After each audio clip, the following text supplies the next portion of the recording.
Estimados lectores y seguidores de Ecuador en Vivo, bienvenidos a este nuevo programa Frontalmente.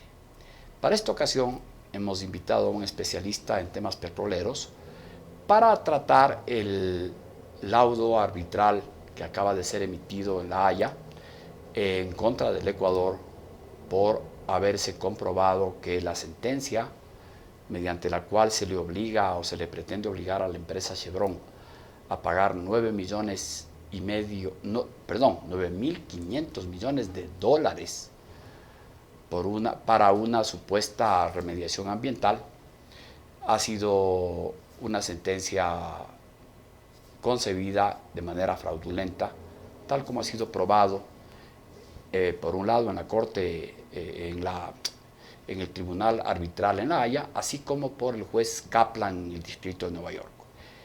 Nuestro invitado es el doctor Fernando Santos Alvite, conocido profesional del derecho, que se ha especializado en temas petroleros. Fernando, bienvenido a nuestro programa Frontalmente. Muchas gracias por invitarme. Fernando, ¿qué te dice todo esto, que este corolario de eventos que comenzaron hace muchísimo tiempo y que ahora terminan en esto? Esta es una verdadera telenovela que ha durado durante 25 años y que realmente es digna de, por los próximos siglos, hablar de ella. Voy a comenzar con una conclusión. Comenzó este caso contra la Chevron como una estafa. Se desarrolló como una estafa y ahorita la Corte Arbitral de La Haya reconoce que ha sido una estafa contra la compañía. Hay mucha gente que no conoce el antecedente. Voy a ser muy breve. En el año 1986, en una ciudad de la India que se llama Bhopal, una planta de fertilizantes de una compañía americana que se llamaba Union Carbide explotó y salió a la atmósfera un ácido que se llama azul de Prusia, porque es muy azul y tremendamente letal. Por la explosión de esta planta de Bhopal hubieron cientos de muertos y decenas de miles de heridos. Y se arrasó la zona. Una catástrofe, realmente. Una catástrofe. Bien, vinieron los abogados americanos, porque esta era una compañía americana, a favor y en contra de la compañía, y se hizo el juicio, y a la final la Corte Suprema de la India decretó una indemnización de 500 millones de dólares para los perjudicados. ¿Habiendo cuántos muertos? 6,000 muertos. 6,000 muertos. Y 40,000 heridos. 500 millones de dólares. Bien. De esos 500 millones, los abogados se llevaron el 90% y el 10%, 50% fueron para los perjudicados. Entonces ahí se crea el síndrome de los abogados que persiguen a las ambulancias para hacer plata. Bien. Hay un abogado ecuatoriano que se llama Cristóbal Bonifaz, nieto de don Neftalí Bonifaz, un hombre sumamente preparado. Cristóbal Bonifaz es ingeniero químico del famoso Massachusetts Institute of Technology, MIT, la Harvard de la ingeniería. Y luego de estudiar ingeniería, estudió leyes y se hizo abogado en Harvard. Credenciales impecables.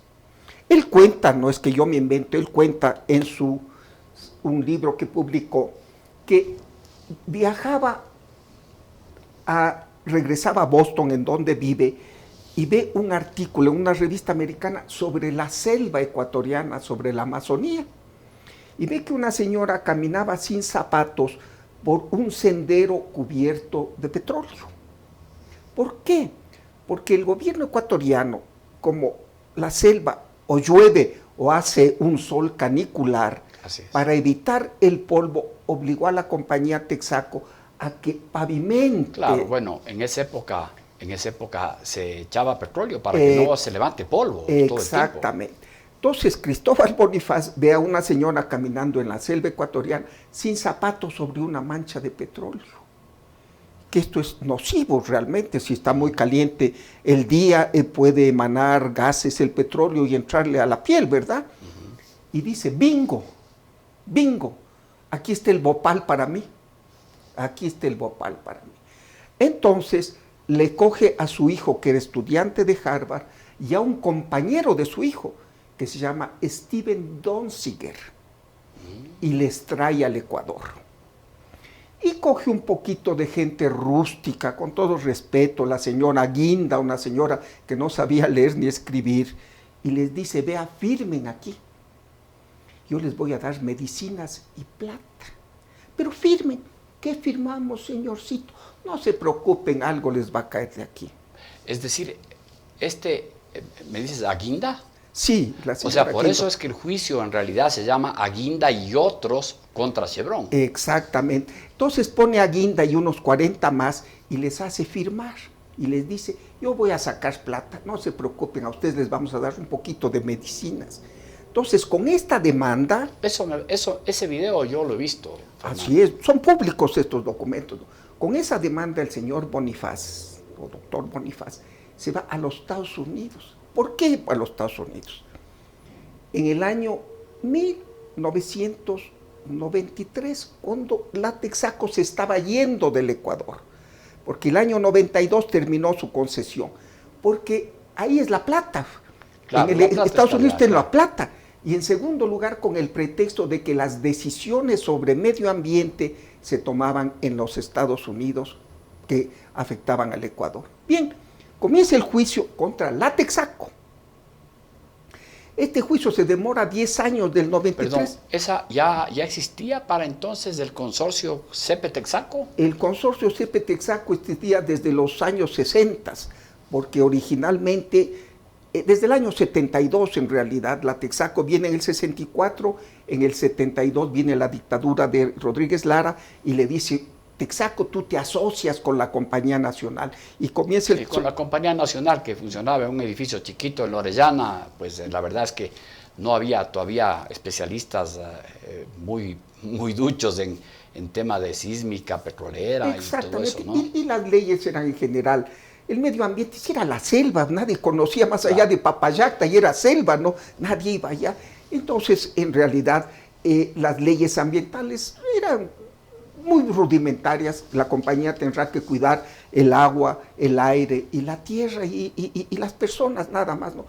Pero este señor Bonifaz dice, aquí hago billete. Y le demanda a la compañía Texaco en los Estados Unidos por daños en el Ecuador. Por X cantidad, porque no había cuantía en ese tiempo. La Texaco se defiende, diciendo, señor Bonifaz, la justicia americana no tiene nada que ver con esto. Es más, para conocer los daños usted necesita un jurado, ¿verdad?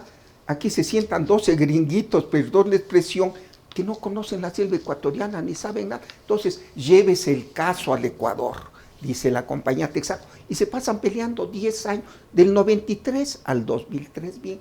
En ese intermedio, la Texaco, que terminó sus operaciones en el 92, el gobierno con justa razón le dice, verás, compañía Texaco, yo te entregué una selva limpia, tú no te vas si no me limpias y me dejas igualito que lo que te entregué. Entonces, en el año 95, desde el 95 hasta el 98, la compañía Texaco limpia. Perdón, Fernando, me parece que hace falta una aclaración o una ampliación a lo que estás diciendo. No es que el Ecuador le entrega a la Texaco, el Ecuador le entrega a un consorcio conformado entre CEPE y Texaco. ¿Estoy bien o no? Sí. Acepto esta precisión. No fui claro.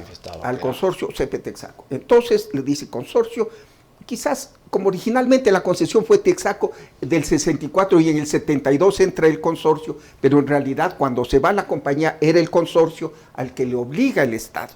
Correcto. Me dice, aquí hay un poco de sociedad, tú me dejas consorcio como te entregué, limpiecito. Texaco dice, muy bien, yo era socia en una tercera parte, ¿verdad? Petroecuador, el Estado era socio en las 2/3 partes. Yo limpio mi parte y el Estado limpia la suya. El gobierno le acepta, ¿verdad? Porque es justo. Si los dos somos socios, los dos tenemos los derechos y las obligaciones. Claro, en la proporción que corresponde. Exactamente. Entonces la Texaco limpia y en el año 98...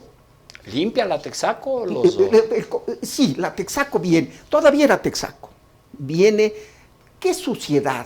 No es que es contaminación, no es que hay bombas atómicas ni minas de sulfuro, no.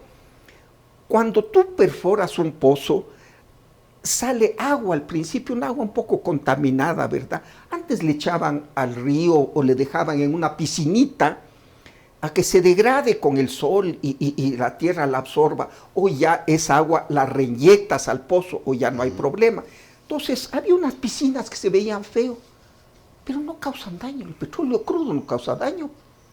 El que causa daño es la gasolina y el diésel contaminado, pero, ¿no? A ver, perdón, este petróleo en una piscina, si la piscina no tiene ningún recubrimiento, supongo que irá percolando poco a poco, y algún momento llegará algún residuo a las aguas. No necesariamente, porque el acuífero está a 1500 metros debajo de la superficie, okay. Entonces demorará 100 años por sí, pero sí se ve feo. Y quizás si llueve puede ir un pequeño residuo a un río, ¿verdad? Pero es mínimo, pero se ve feo. Además, con el agua corriente eso se va. Exactamente, claro. Se va.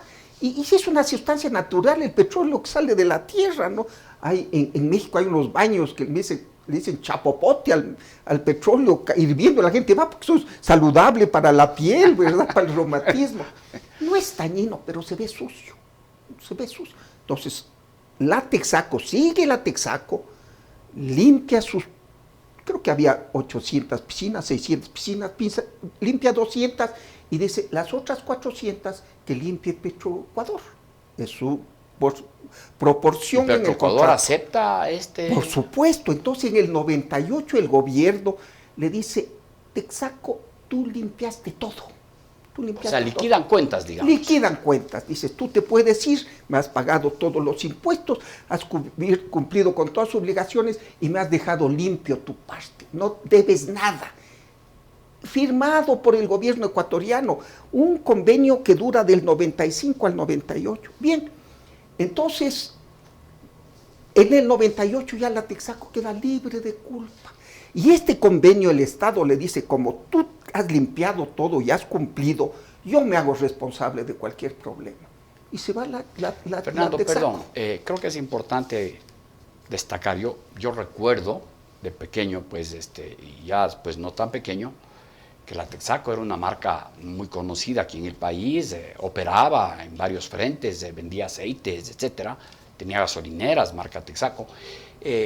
Cuando la Texaco estuvo aquí y participó en este consorcio, ¿qué era lo que ganaba la Texaco por la explotación del petróleo?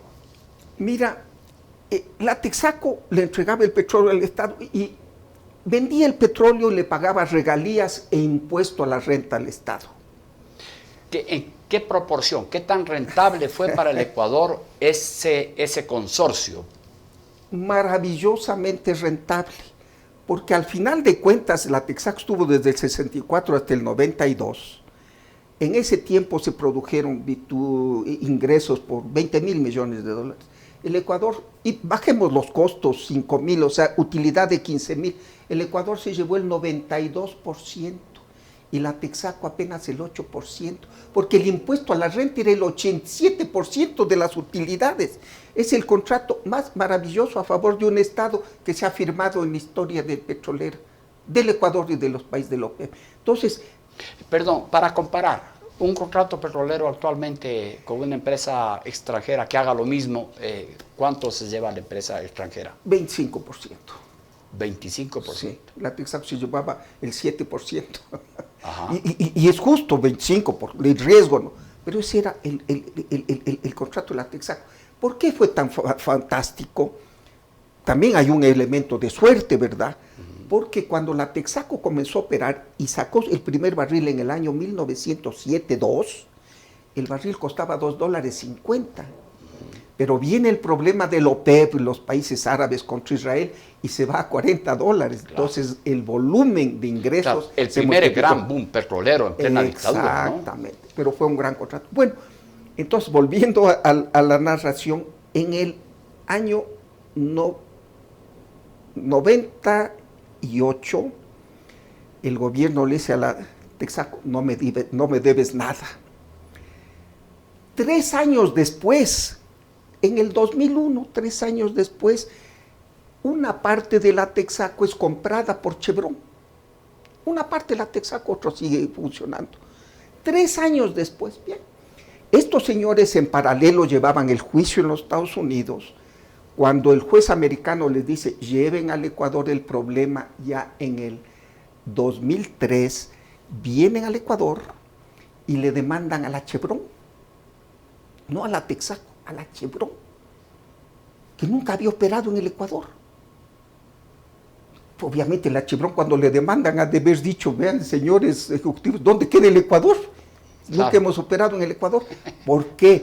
Porque había esta relación de que una subsidiaria de Texaco se mete con Chevron. Bien, vienen estos abogados, ya el señor Donziger le saca a Bonifaz, a su jefe, y se hace el dueño del negocio. Él es un abogado, compañero de Obama en Harvard, experto en estas cosas, pelearingo, ¿no?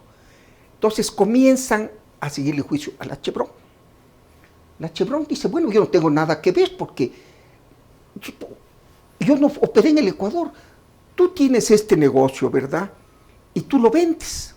Y supongamos que yo vengo a los 3 años y le demando a tu sucesor y le digo, el señor Pérez me estafó. ¿Qué va a decir el sucesor tuyo? Yo no le conozco al señor Pérez, yo ya le compré. Pero yo sigo insistiendo contra tu sucesor. Entonces la Chevron estaba sorprendida. Yo no tengo nada que ver, yo no operé en el Ecuador. Entonces sigue el juicio. Bien, el juicio bueno, pero cuando la Chevron compró, también seguramente compró activos, pasivos y contingentes. Pero no, compró solo una parte. Y en segundo lugar, muy buena pregunta, el problema ambiental es penal. Es un asunto penal. Si tú haces un daño a una persona o un bien ambientalmente, está sujeto a la ley penal. Ajá. ¿Qué dice la ley penal? ¿Cuál es el principio básico de la ley penal? Que tú cometas el delito con voluntad y conciencia. Pero tú no heredas los delitos. No, pues, claro. No, pues. Si tu papá tuvo un accidente de tránsito y dañó a una señora la pierna, y vienen 5 años después, 3 años después te demandan a ti. No, pues por los delitos penales tiene que responder la persona. La que cometió el delito, es elemental.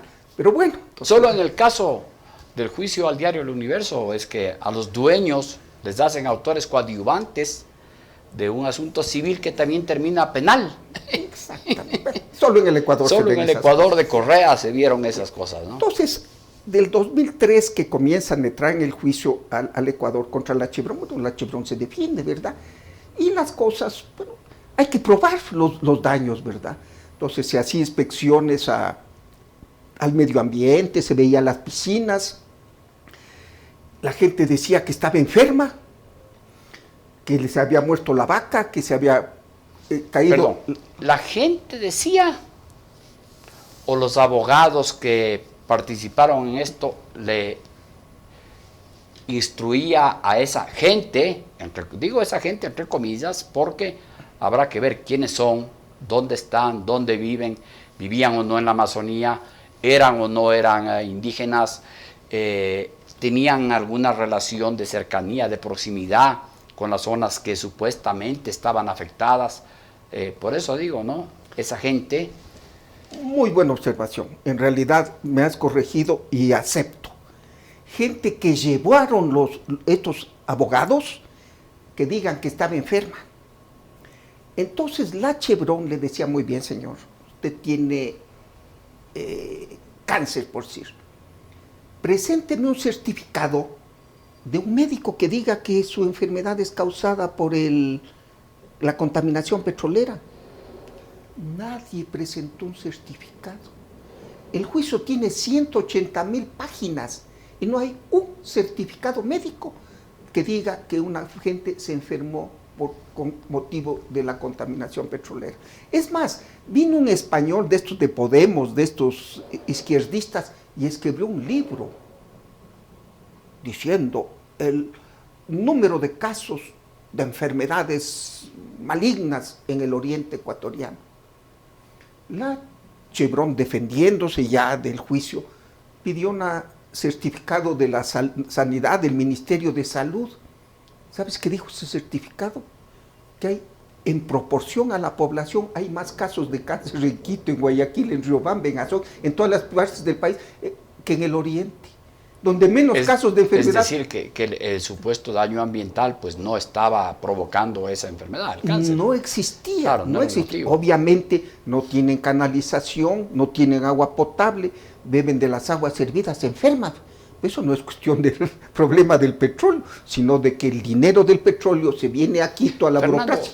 Yo tuve la oportunidad de conocer el campo de gas de Shushufindi en el año 83, 82, 83. Y bueno, para llegar allá fue todo una odisea para comenzar, es decir.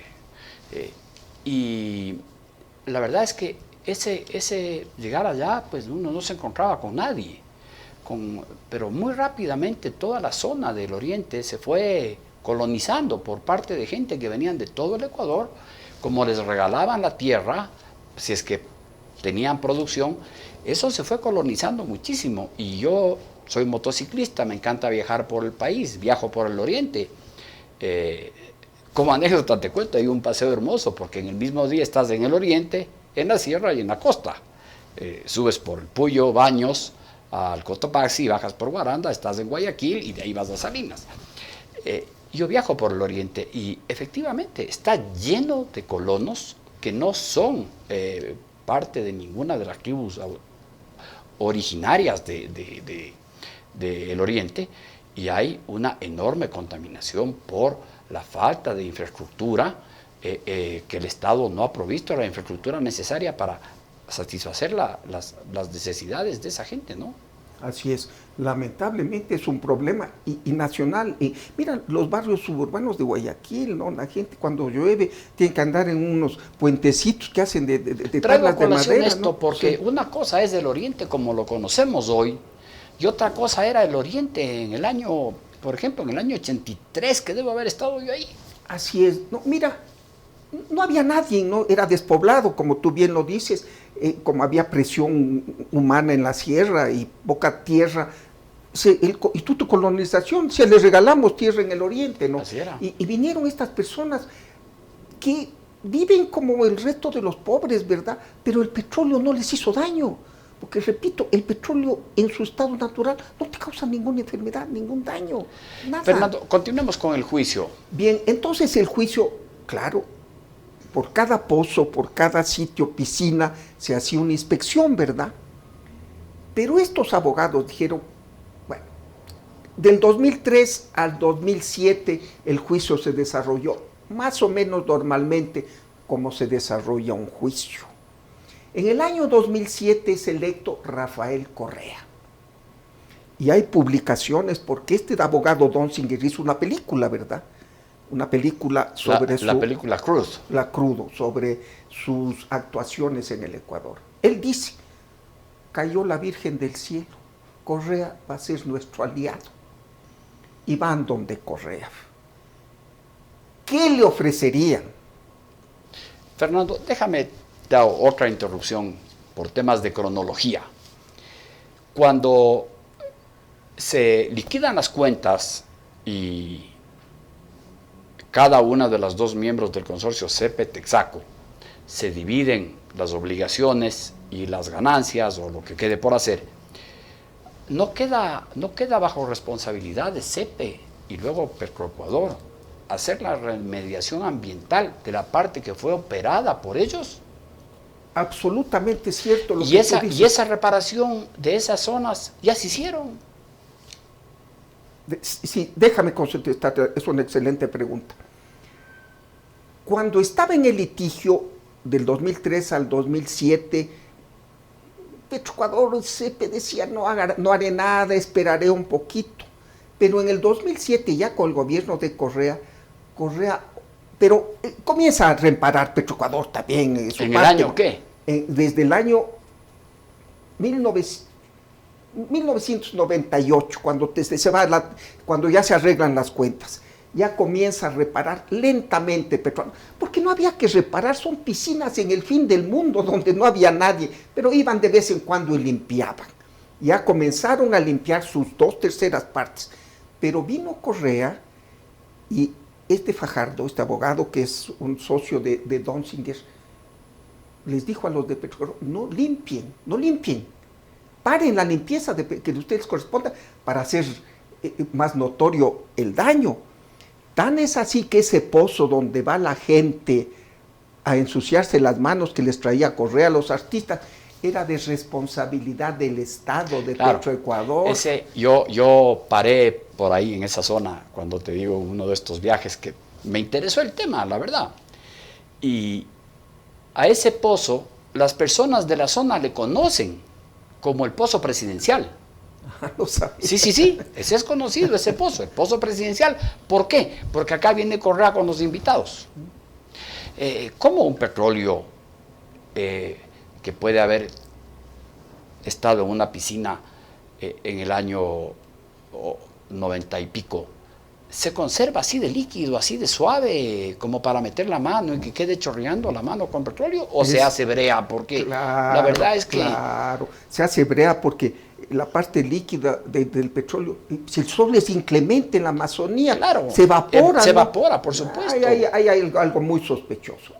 Ese pozo le mantienen líquido, totalmente líquido. Por supuesto, parece que ayer fue el derrame, el día que va alguien, el día de anterior fue el derrame. No. Esa es parte de la trampa. Bueno, entonces, viendo que se demoraba cada inspección, ¿verdad?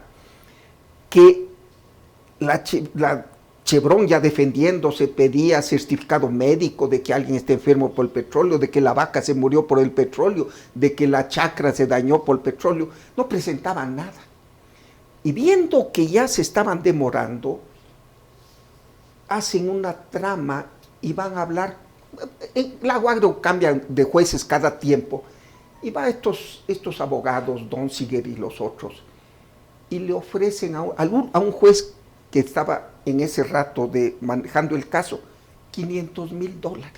Le dicen, verá, señor juez, le ofrecemos $500,000 y nosotros le hacemos la sentencia. Nosotros los abogados le dan haciendo la sentencia. Claro, o sea, le estaban comprando al juez, ¿no? Claro, eso dice la Corte de la Haya, esto es monstruoso. El delito más grave contra la fe pública es que un juez deje que otro le haga la sentencia y por dinero. Bueno, entonces le dicen, como el Chucky Seven, ¿verdad? Le dan en el pendrive la sentencia. Entonces, de pronto, cuando estaba en la mitad del juicio, el juez aparece con la sentencia. Cuando dices el pendrive, me imagino que estás hablando en sentido figurado. ¿Cómo se llama donde tú pones la... Pendrive. Sí, no, en serio, no miento. Eso se lo entregaron ya. Claro, ya hecho, y le pusieron en la computadora de él, hecho por ellos. O sea, el Chucky Seven, abuelito de Pero de por Chucky supuesto, Seven, una miarra al lado de este caso. Un juez rústico, del agua, con todo respeto, rústico, experto en... ¿Cuál juez? Zambrano, creo que se llama Zambrano. Experto en casos chiquitos, ¿no? Aparece con una sentencia que ni Cervantes hubiera redactado. Perfecta, científica, con unos datos científicos maravillosos. Esta sentencia es la de que les condena primero a 18,000 millones a la Chevron, no a 9,000, a 18,000 millones, hecha por ellos, ¿no? Entonces, esta sentencia, la Chevron salta desde el techo, este juez no pudo haber hecho esa sentencia, ¿verdad? Este juez fue 3 meses juez, noviembre, diciembre y enero del 2010 a enero del 2011, 3 meses. En febrero, el Día del Amor del 2011, antes de cumplir el 4º mes de juez, dicta la sentencia. ¿Sabes cuántas páginas tiene el proceso? 230,000. 230,000 fojas. Y en 3 meses ya liquidó se leyó, asunto. La resumió perfectamente. ¿Y los informes de estos habrán estado, quién los hizo? ¿Habrán estado en español todos o qué? La mitad en inglés, además había informes contradictorios. El perito de la Chevron decía aquí no hay daños, el del Ecuador, el de los abogados decía aquí hay daños. Una cosa imposible en 3 meses, ni una computadora, ni la computadora más grande del Pentágono, tú le das 230,000 páginas, en 3 meses no te saca una conclusión así. Esa es la famosa sentencia de los 18,000 millones. La sentencia del Agua Agria. Del Agua Agria, condenándole ya. Lo grave es que esta sentencia, ya con Correa en el gobierno diciendo qué maravilla de sentencia, los jueces superiores, la Corte Superior, la Corte Suprema y la Corte Constitucional dijeron, es una sentencia digna de Salomón. Qué maravilla de sentencia, y la confirmaron. Obviamente le bajaron 18,000 a 9,000 porque los 9,000 no tenían ninguna base. Eso se queja la Corte de La Haya, dice, ¿cómo no hubo un juez digno entre todos estos 15, 18 que diga esto es fraudulento? Un juez tiene tantas contradicciones en la sentencia, y un juez sin bases jurídicas, sin bases científicas, no podía haber hecho esta sentencia. Es más, hay páginas de la sentencia de documentos que no están en el proceso. Fernando, en este programa de diálogo, en donde de alguna manera lo que yo procuro es que se hablen las cosas con toda frontalidad, sin temores, sin resquemores de ningún tipo. Hay unas cuantas cositas que me parece oportuno decir, porque obviamente cada vez que yo voy a tener un diálogo de estos, pues trato de informarme un poco. Este juez Zambrano, a quien tú mencionas, al poco tiempo de haber emitido la sentencia, fue sancionado por el Consejo de la Judicatura por haber incurrido, aquí está la resolución del Pleno del Consejo de la Judicatura, declara a los sumariados Nicolás Augusto Zambrano Lozada y otro juez responsables del cometimiento de la infracción determinada en el numeral tal del artículo tal, esto es haber intervenido en causas en las que debe actuar como juez, fiscal o defensor público con dolo, manifiesta negligencia o error inexcusable. Por lo antes indicado, le impone la sanción de destitución del cargo en su condición de servidor judicial y dispone al director jurídico de la Judicatura que presente la denuncia ante la respectiva fiscalía para que averigüe las actuaciones, para que investigue las actuaciones de este abogado Nicolás Augusto Zambrano Lozada. Este caso que se investiga y que produce la destitución de este juez es nada menos porque el juez modificó las medidas cautelares de unos narcotraficantes que fueron encontrados cometiendo el delito flagrante de transportar droga. Sin embargo, este juez, que según información que está en la página web del Ministerio del Trabajo, Zambrano Lozada Nicolás Augusto, con número de cédula tal, sí posee impedimento de ocupar cargo público. Sin embargo de eso,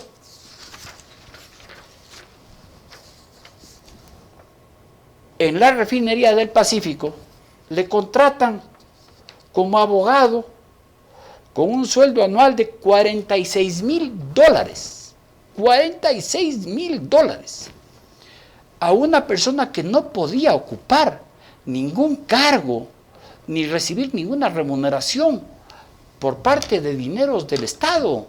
Y que yo sepa, la refinería, digamos, el movimiento de tierras para supuestamente hacer la refinería en el Aromo, se hizo con dinero público, pues. Entonces aquí habría también la comisión de otro delito más del que es protagonista y beneficiario este juez, que en mi opinión,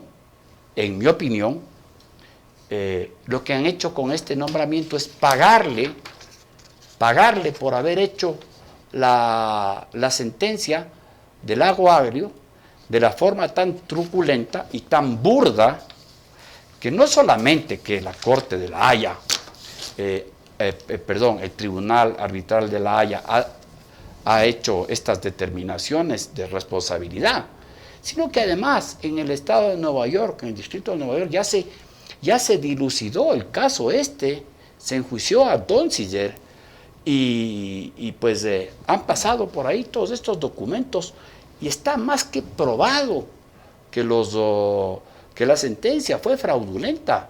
Donziger está con prohibición de ejercer la profesión de abogado en los Estados Unidos y quién sabe si pronto estará en la cárcel o no, por este fraude enorme que se ha cometido. Entonces, solamente quería traer a colación esto porque hay que ver qué clase de angelitos son estos. Cuando se hizo este proceso en Nueva York,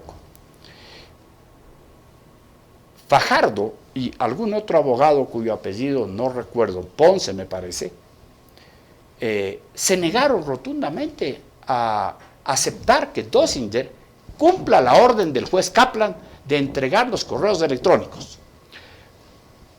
Como sabemos, Fernando, en los Estados Unidos, cuando el juez ordena, se cumple.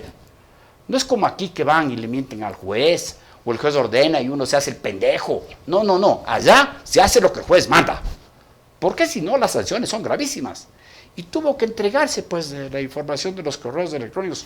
Correos en donde estos abogados ecuatorianos, que seguramente en Estados Unidos se los podría considerar mafiosos por las prácticas que han llevado a cabo, se negaban rotundamente porque ponían en evidencia la comisión de delitos.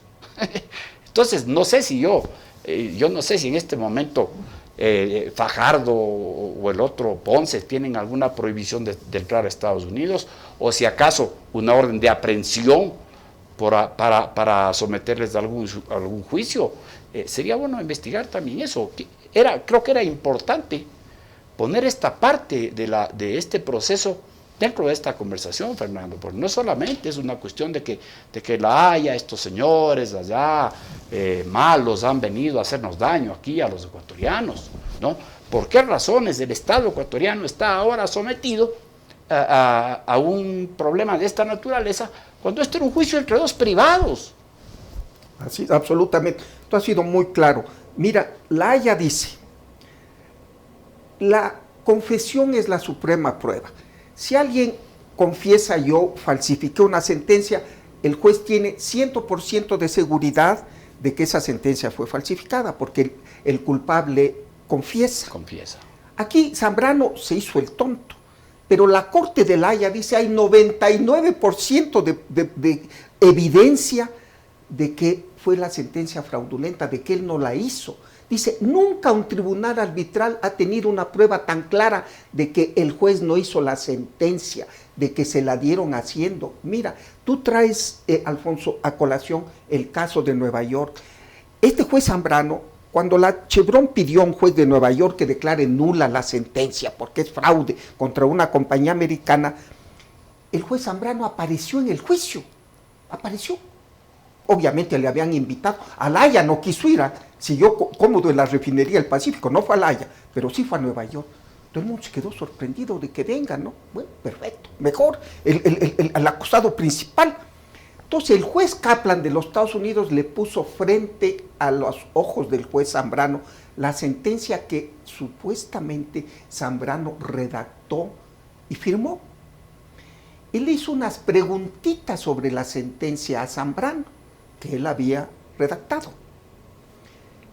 Si le hubieran puesto un documento escrito en chino a Zambrano, hubiera sido más fácil para él hablar del documento. No sabía. El documento que supuestamente él, que era la sentencia. La sentencia que él supuestamente redactó y firmó. No sabía nada de la sentencia, nada. El juez Kaplan le dice, juez Zambrano, usted usa 36 veces una palabra, un sustantivo, de un elemento que es nocivo en los hidrocarburos. 36 veces y desarrolla lo nefasto, nocivo y venenoso de este componente químico. ¿Cómo se llama? El juez Zambrano dice, ¿cómo? componente ¿Cómo se llama el químico. componente nocivo al cual se refirió 36 veces? 36 veces. No, ayúdeme, deme la primera letra. Qué cosa. El juez Zambrano, el juez Kaplan casi salta de la silla a ahorcarlo, ¿no? El juez Zambrano cita jurisprudencia en francés y en inglés sobre daños ambientales. El juez Kaplan le pregunta, usted es un políglota, juez Zambrano, usted habla castellano, francés e inglés, para citar sentencias de las cortes francesas e inglesas. Claro, son los fundamentos que usan los jueces cuando se refieren a casos análogos, ¿no? A casos análogos, exactamente. El juez Zambrano dice, no, yo no hablo inglés ni francés. ¿Y cómo así aparecen sentencias de jurisprudencias de Francia e Inglaterra en su sentencia? Están, no me diga. Sí, mi secretaria ha de haber puesto. Su secretaria habla inglés y francés. No, dice, es una hija del vecino de 15 años. Que como no tenía nada que hacer, le botaron del colegio, me dio tipeando la sentencia. No, esto es 2 ejemplos de 50, ¿no? El juez Kaplan dijo, esta sentencia es fraudulenta, señor, usted no la hizo. Y eso la Haya dice, es verdad, esta sentencia es fraudulenta. Entonces, en base de esa sentencia, Correa, ya entra Correa, el gobierno ecuatoriano se confabula con estos abogados. Hay un video, perdona que te interrumpa de nuevo, hay un video en donde aparece Alexis Mera, reunido con funcionarios o con abogados de los demandantes, hablando sobre este tema y les recomienda que movilicen gente, que ya saben cómo es esto, que hay que presionar al juez, hasta que de pronto se da cuenta que están grabando y dice, oiga, ¿y esto por qué están grabando? Esto no tienen que grabar, y ahí se corta. Para desgracia de Donziger, los productores de la película Cruz habían estado grabando absolutamente todo, hasta las conversaciones del taxi, ¿no? Y eso me parece que fue puesto por orden del juez a disposición de la corte que presidía el juez Kaplan y se pudo conocer también las cosas que tras bastidores pasaban, y decía Donziger con sus cómplices.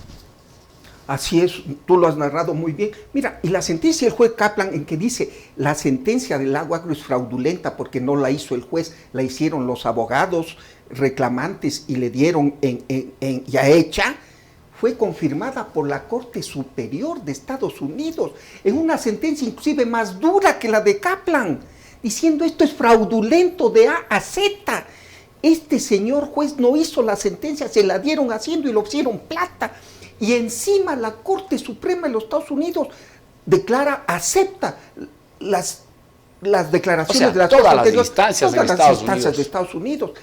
Y el Ecuador con esta sentencia, sabiendo que era fraudulenta, porque estos abogados que hablaban con Correa le dijeron es fraudulenta, pero Correa que dice, aquí hay billetes, pero hay un lindo pretexto, los indígenas, la sagrada tierra amazónica, el medio ambiente. Y Correa se lanza a tratar de cobrar la sentencia fraudulenta. Correa va a las Naciones Unidas, a la Asamblea General, donde se presentan 180 países, todos los presidentes van a dar un mensaje al mundo. Y en Nueva York, Correa lo que hace, en lugar de hablar, las Naciones Unidas que nos ayuden en la lucha contra la corrupción, en el medio ambiente, en el narcotráfico, en tantas cosas, en la educación, la UNESCO. No. Fue a decir, Chevron, tú eres una compañía pícara, paga la plata, presionando a la Chevron a que acepte una sentencia fraudulenta. ¿Te das cuenta? Un jefe de Estado.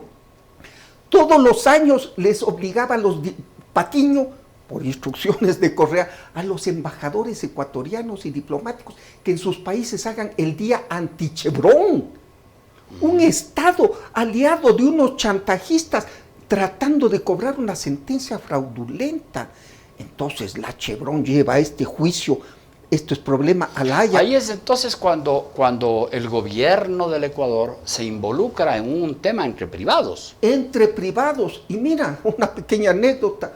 Yo en una radio de Quito, en la Radio Democracia, cuando me preguntaron, yo dije que se maten entre blancos, como sí, dicen, esto es entre los abogados que dicen representar a los indígenas y la Chevron. El Estado no tiene nada que ver. Correa me sacó una sabatina, que soy un traidor a la patria, por si es que el Estado no se meta. 10 minutos me insultó. Me río. Terminan siendo premios, ¿no? Exactamente, a así lo tomé. Pero te digo, entonces la Corte de La Haya dice, esta sentencia es fraudulenta. El Estado no debió meterse contra la Chevron en una base fraudulenta. Así es que viene lo grave. Alfonso, aquí viene lo grave. Fernando, esta parte de la conclusión es sumamente interesante. Aquí hay dos cosas. Por un lado, suponiendo que, y esto creo que los ciudadanos que nos escuchan tienen que saber, suponiendo que por un milagro de esos que nunca ocurren, la Chevron pague los 9.500 millones de dólares. ¿Cuánto va a ir a parar a donde los supuestos perjudicados? Hay un documento, está escrito, la participación que tienen, porque este juicio para los demandantes ha sido un juicio caro, han tenido que estar aquí, mover gente, han tenido que pagar coimas a los jueces, yo que sé, aquí nomás, han hecho un montón de participaciones fuera del país, se han movido fuera del país con indígenas con plumas que no usan ni aquí, les han llevado como trofeos sacados de la... Bueno, todo esto ha sido financiado por grupos de especuladores financieros norteamericanos, han sido financiados estudios jurídicos carísimos de Estados Unidos para que participen en favor de esta causa de Donziger y otra gente. Han habido empresas de relaciones públicas contratadas por los abogados. No me refiero todavía a Max Square, que esa fue contratada por el gobierno de Correa para desprestigiar a la Chevron y tratar de cobrar a las bravas estos valores. Todos esos que participaron en este esquema de corrupción en Estados Unidos han ido uno a uno desembarcándose, pidiendo disculpas a la Chevron y a veces sometiéndose incluso a severas sanciones económicas por parte de los jueces por haber participado en este proceso ilegítimo. Entonces, sí es importante saber que quienes nos ven sepan que del supuesto pago por indemnización que haría la Chevron para los supuestos perjudicados, pues también para los supuestos perjudicados no va ni el 10%, Fernando. Mira, Alfonso. O sea, ¿quién se repartiría el resto? Muy buena pregunta. ¿A dónde va la plata? Hay que preguntar. ¿A dónde va la plata? Follow the money, como dicen los gringos. Con mi experiencia. Son 9.500 millones la sentencia para remediación, ¿verdad? La Texaco remedió una tercera parte por 40 millones. Entonces, las 2/3 partes deberían ser 80 millones. ¿Verdad? ¿Qué es lo que le tocaría haber remediado al Estado ecuatoriano? Al Estado ecuatoriano. Supongamos que sean 100 millones. Supongamos que sean 200 millones que cueste esa remediación. ¿Y los 9.300 a dónde van? Al bolsillo de estos abogados sinvergüenzas y de las autoridades que compraron. No es que yo no creo que Correa su amor al medio ambiente. Ahí se rió del Yasunif y ordenó que lo destruyan con la explotación petrolera, luego de haber jurado mantenerlo. No es que le gusta a los indios, a los pobres señores de la CONAIE, cómo les trataba como perros. Hasta la casa les quitó, les mandó a la casa calle. les quitó. ¿Por qué estaba Correa ahí? Porque había un botín inmenso. 9.300 millones de dólares de esta indemnización se iba al bolsillo de estos pícaros. Y como tú dices, vendieron acciones en el juicio. Tú ponías un millón, te daban el 1%, eran 95 millones, un lindo negocio. Obviamente todo quedó en nada, ¿no? Entonces, esto es un fraude. Como dijimos desde el principio, Bonifaz comenzó este juicio para sacar plata, no para remediar nada ni ayudar a nadie.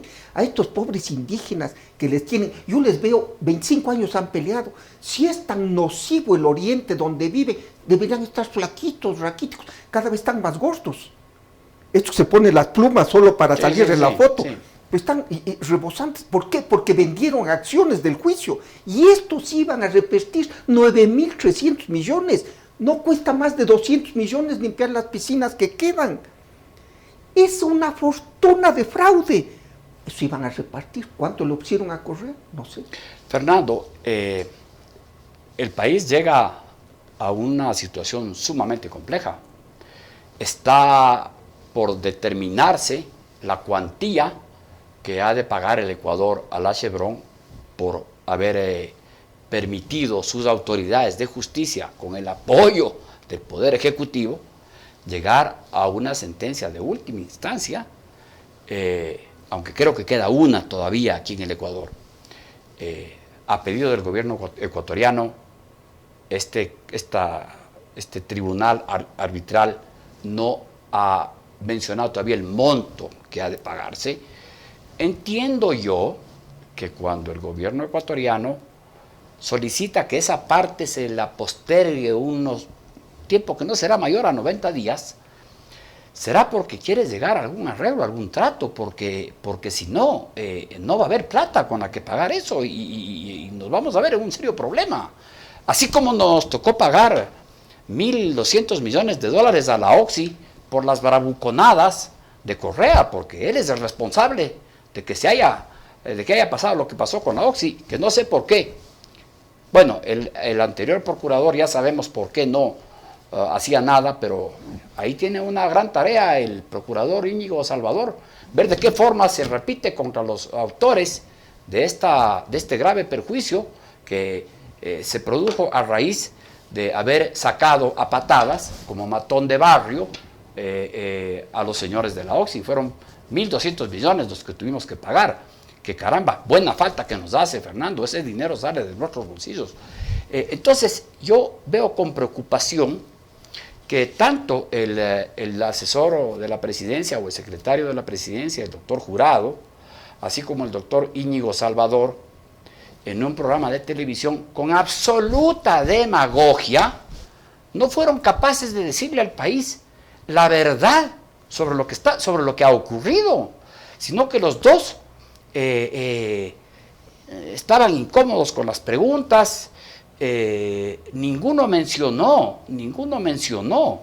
que la plata de recuperarse la plata no era pues para los supuestos damnificados, sino que más bien vestidos de un patrioterismo, en mi opinión, barato, no dijeron, dijeron que ellos van a defender a los perjudicados. Por favor, ¿quiénes son los perjudicados? Sino un grupo de 47 personas en este momento, que son los que firman la demanda, cómplices de un evidenciado ya juicio fraudulento, ¿no? Nadie le dice esto al Ecuador y me da mucha pena que la demagogia en casos de esta naturaleza se den por las autoridades que están llamadas precisamente a darnos un baño de verdad a los ecuatorianos y no seguir con el mismo patrioterismo barato y el tema de tan cacareada independencia, esta soberanía que el Ecuador tiene, cuando estamos viendo que estamos sujetos a normas internacionales, porque somos un país que somos parte de un conglomerado de países. No podemos hacer lo que nos da la gana. Si hay por encima del Ecuador instancias que nos obligan, si queremos comerciar con el mundo, pues, porque si no nos embargan el petróleo, nos embargan cualquier cosa, nos ponen un bloqueo, Fernando. ¿Cuál es tu opinión de cómo el actual gobierno está manejando esto? Mira, Alfonso, coincido contigo, ¿verdad? Hay que ser extremadamente cuidadoso, porque ayer me leí la parte resolutiva del laudo de La Haya, y te juro que si no estaba sentado me caía de espaldas. ¿Qué dice la Corte? El Estado ecuatoriano, porque para el derecho internacional, ejecutivo, legislativo, judicial, no importa, claro, es el Estado. Es el Estado. El Estado le está chantajeando, le está trampeando a la Chevron, tiene que pagarle daños. Espérate, ¿En qué consisten estos daños? Uno, en el reembolso de todos los costos y gastos que ha invertido la Chevron en 10 años de juicios en Ecuador, Estados Unidos, La Haya, Argentina y Brasil y Canadá. 10 años de juicio. Claro, perdón. Ahí, por supuesto, creo que faltó, Fernando, el mencionar que ni siquiera países como la Argentina, que eran gobernadas por la Kirchner, aceptaron cumplir con la sentencia del Lago Agrio. Se negaron rotundamente. No hubo ningún otro país que lo haga, ¿no? Ningún, esa es una sentencia putrefacta. Aquí olía rosas, ¿verdad? Para el gobierno de Correa, para otras partes era putrefacta. Pero espérate, las condenas al Ecuador es doble. Primero, reembolsarle todos los costos que ha gastado la Chevron en 10 años de juicios contra un Estado. En todo el mundo. En todo el mundo. Esos son unos 500 millones, por lo menos. Pero eso es fácil de mostrar porque hay la contabilidad, al abogado tal, al perito cual, al experto tal, tanto. Eso es facilito, un contador. Lo más grave es que le condena el Tribunal de La Haya al Ecuador al pago de daño moral contra la Chevron. Casi me caigo de espaldas. ¿Te das cuenta cómo va a valorizar el perito cuando vea que el presidente de la República, Rafael Correa Delgado, va ante la tribuna más alta de la humanidad, que es la Asamblea General de las Naciones Unidas, y dice: Chevron, eres una compañía genocida, tramposa, ladrona, paga esta sentencia? Eso es un daño moral monstruoso para la Chevron. Una compañía que vende 150 mil millones de dólares al año va a decir: este daño moral es el 10% de mis ventas, el 20% de mis ventas. Así es que el daño moral puede ser miles de millones de dólares. Así es que cuidadito, este gobierno agrava las cosas, cuidadito. Íñigo Salvador es un hombre serio, yo tengo confianza en él, y es sofisticado porque ha sido diplomático. Cuidadito el patrioterismo. El abogado de los chantajistas ya está saltando hasta el techo. El Ecuador no puede reconocer la sentencia de La Haya. Eso es obligatorio. Fernando, el defenestrado por maloliente Corte Constitucional emitió una sentencia antes de ser sacados de esos cargos. Pero la parte de los demandantes ha solicitado una aclaración, una ampliación, no sé qué cosa sea. Esa no puede ser una oportunidad para que el Estado ecuatoriano, a través de esta nueva Corte Constitucional, consciente como debería estar de la gravedad que implica para el país este asunto, porque ahorita podemos mencionar: este es el malo, este es el feo, este es el... pero a la final, si hay una sanción, nos va a tocar pagar a todos nosotros. Aquí no va a sacar nadie la plata del bolsillo. Pretender recuperar de los bolsillos de los funcionarios del anterior gobierno, que, por decirlo menos, actuaron de manera absolutamente irresponsable, nadie va a pagar, nadie va a tener en cuenta eso. No será una oportunidad para que la Corte Constitucional deje sin efecto esa sanción y nos podamos evitar de alguna manera tremendo gasto que vamos a tener que hacer. Sí, mira, la Corte de La Haya dice: Ecuador, yo no tengo competencia para declarar nula esta sentencia, que es nula ante el derecho internacional. Tú arréglate. Pero la Corte Constitucional tiene... Alguien tiene que hacerlo, alguien tiene que hacerlo. Pero mira, la Chevron ha mandado mensajes conciliadores. No tenemos pelea con el Ecuador, no tenemos pelea con su gobierno, estas son nuevas autoridades. Conversemos para que los culpables sean llevados a juicio. Porque estos abogados chantajistas es un chantaje. Pero me preocupa cuando le escucho al doctor Jurado decir que ellos defenderán a ultranza a los afectados. Cuando los afectados son los... es la Chevron. Pero los supuestos afectados son Fajardo y los abogados y esas 47 personas que firman la demanda. Coincido contigo. Cuidado, el Ecuador se hace parte del discurso de los chantajistas. Cuidadito. Repito, en las 230,000 hojas que tiene el proceso del Lago Agrio, no hay un certificado médico que diga: este señor se enfermó por el petróleo. No hay un certificado de un veterinario que diga esta gallina se murió por el petróleo. No hay un certificado de un agrónomo que diga estas matas de maíz se murieron por el petróleo. No hay un solo perjudicado. Todo es una invención de estos chantajistas. Cuidadito, el gobierno se hace eco de ese discurso patriotero. No es patriota, es patriotero. Tú no puedes ocultar el crimen con la bandera ecuatoriana. El crimen tiene que destaparse y castigarse. Aquí una cosa que le molestó a la Corte de La Haya, le indignó, es que la Chevron clamaba durante todo el juicio desde la sentencia del Lago Agrio del juez Zambrano hasta la Corte Constitucional. Cada semana mandaba un escrito: señores jueces, esto es chantaje, esto es extorsión, aquí hay delito. Y las cortes, la fiscalía muda, ni hablaba. Eso le indigna a la Corte, eso es lo que más le indigna a la Corte de La Haya, que pese a las declaraciones probadas de la Chevron del fraude, las autoridades ecuatorianas debajo de la mesa, no, los perjudicados. La connivencia con el delito. Con el delito, con un falso patrioterismo. El patriotismo es sacar la pus y la corrupción, no defender a chantajistas. Así es que, cuidadito, la Chevron ha tendido puentes con el nuevo gobierno, les ha dicho: ustedes son nuevos, no tengo nada contra el Ecuador, es un país soberano, pero arreglemos. Primero, justicia contra los chantajistas, y segundo, la indemnización justa, que se puede negociar, pero si comienzan a darse de bravos, cuidadito. El daño moral puede ser de $1 a 50.000 millones de dólares. No juguemos con eso. Fernando, agradezco sobremanera tu presencia. Creo que al invitarte acerté plenamente, porque, estimados amigos, aquí estamos para hablar las cosas claras.